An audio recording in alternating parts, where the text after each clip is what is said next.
Now, please join me in welcoming Tory and Eric.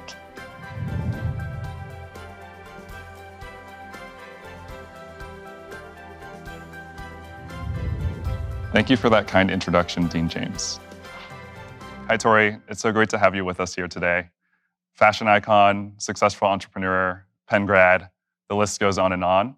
The class of 2021 is so fortunate to have you as a graduation speaker.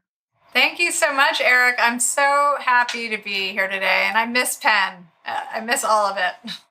Starting and launching a fashion brand is no small feat. And in terms of some of the challenges you might face, what was one of the biggest challenges you faced in terms of scaling Tory Burch into the successful brand it is today? And how'd you overcome it? In my case, potential investors definitely did not see what I saw at first. Charisma helps, and convincing people takes work. The spark for my business came when I noticed a void in my own closet for classic, beautifully designed collections that didn't cost a fortune. And it was hard to find anything between European luxury brands and the Gap. When I spoke to investors, you could tell they weren't used to having a woman mapping out such ambitious business plans. I heard a lot of no's. They just didn't get it, but I was so determined. And our solution was to fundraise with close to 150 friends and family that believed in us. And the truth is that a market is never saturated if you have a great idea. You should never be deterred if you have a unique approach. And you just have to be creative, analytical, and persistent, and to find people who believe in your vision. That's fantastic. It's great to hear that you're able to start a business and grow it to the great scale that it is today. A lot of my classmates are also thinking of starting businesses. And I'm curious, what are some of the tips you have in terms of, to the budding Wharton entrepreneurs, how do you start a business? My advice is take your time and be patient. Follow your own rhythm and figure out when the time is right for you. If it's now, great. If it's later, take your time. Studies even show that when you start a business later in your life, you're more likely to succeed. Whenever it is, you have to be willing to put in the work, and you have to have humility. You can't be arrogant, and you have to be willing to learn. If you do those things, your passion will definitely come. I know that when you started Tory Burch, you had plans to start a foundation. Can you tell us what you've learned about the relationship between business and corporate responsibility? I have learned so much. I started my company as a way to create positive change. And my plan was to build an inspiring, profitable business so that I could start a foundation. And I really had no interest in spending years thinking purely about profit, only to start giving back when I retired. So when I told investors 17 years ago that I wanted to start a business so that I could start a foundation, I was dismissed as naive. Some literally laughed at me for suggesting that I wanted to start a business with purpose as a core value.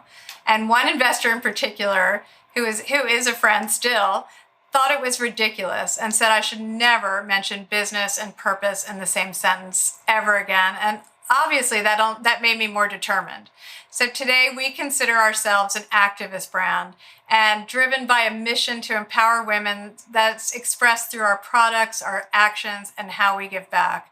And I'm so proud of the fact that 500,000 entrepreneurs access resources on our foundation website each year. Many of us will be managers directly after graduation or a few years after graduation.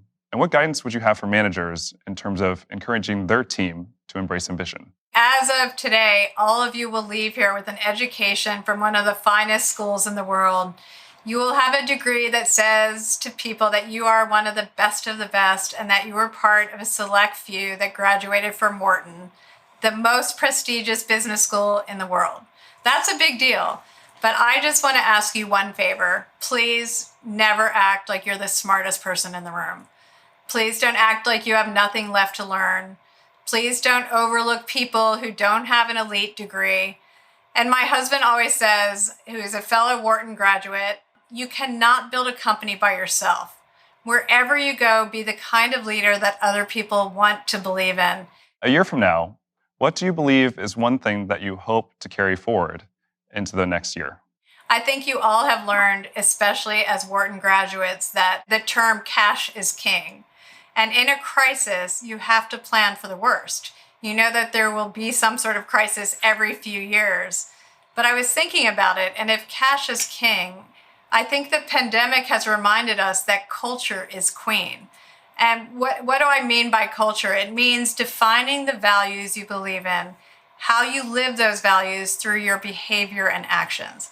For a company, it becomes an internal compass, especially during times of crisis. Your culture, the things you value and believe in the most, day in and day out, are what help you find your way.